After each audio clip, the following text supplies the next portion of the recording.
Olá, sejam muito bem-vindos ao canal Visão Atípica, que é um espaço onde eu quero compartilhar algumas vivências que eu tive com os meus dois filhos que foram diagnosticados com TEA, o transtorno do espectro autista.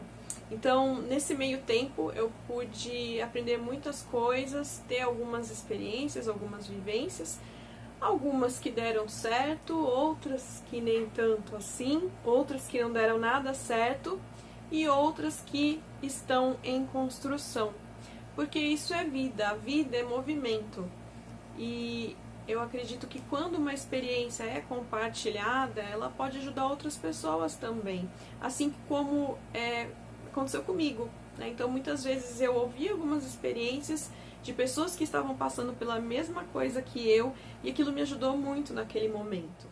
E não, eu não sou terapeuta, eu não sou especialista, eu sou mãe, né? E como mãe, eu gostaria de compartilhar a primeira história, a primeira experiência que eu tive nesse sentido, que foi quando eu recebi o diagnóstico dos meus filhos. Então, quando meu filho Elamã tinha 2 anos, ele se desenvolvia normalmente, a fala também,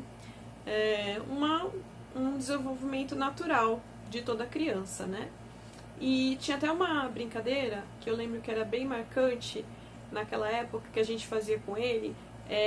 A gente batia a porta de madeira algumas vezes, né? Toque, toque, toque. E ele respondia, quem é? E aí a gente falava, é o papai, é a mamãe e tal. Então aquilo ali era normal. Só que num determinado momento ele parou de falar. Ele parou de se comunicar, né? Parou de verbalizar. E o olhar dele também começou a mudar. Ele não tinha mais aquela troca de olhar que ele tinha antes com a gente, né? E aí a gente ficou um pouco preocupado, mas naquela época não tinha tanta informação assim na internet como tem hoje. E eu, como mãe de primeira viagem, falei, vamos esperar um pouquinho que vai passar. E aí a gente decidiu colocar ele numa escolinha para que ele pudesse ter, ampliar, né, as relações sociais com outras crianças e aí de repente desenvolver a fala naturalmente, né? E foi isso que a gente fez. E passou o tempo e nós começamos a receber alguns retornos da escola, né? Coisas como não tá se relacionando com os coleguinhas, não tá criando vínculo com a professora, não tá sabendo falar o próprio nome, não tá conseguindo ficar em sala de aula em dias quentes, porque a gente liga o ventilador e o barulho incomoda, ele chora bastante. Até que nós fomos orientados pela diretora a procurar uma pediatra que pudesse fazer os devidos encaminhamentos. O Elamã, então, foi encaminhado para uma equipe, né, com diversos terapeutas, e o laudo em si demorou um pouco para vir, né, e a gente começou a ter essa suspeita mesmo forte com 3 anos, e com 7 anos ele teve o laudo fechado. E aí nós demos início a algumas atitudes que nós deveríamos ter para poder ajudar o Elamã a se desenvolver. E no meio disso tudo, quando o Elamã tinha 3 anos, né, eu já tinha o Daniel com 1 ano de idade, e a gente começou também a ficar um pouco apreensivo, porque o Daniel começou a apresentar comportamentos muito semelhantes ao do Elamã. Ele começou com a fala aos 2 anos, normalmente, e ele também parou, né, e aí a gente decidiu, de uma maneira mais rápida, a investigar o Daniel também. Então o laudo dele foi um pouquinho mais rápido por conta disso e também deu-se início às terapias.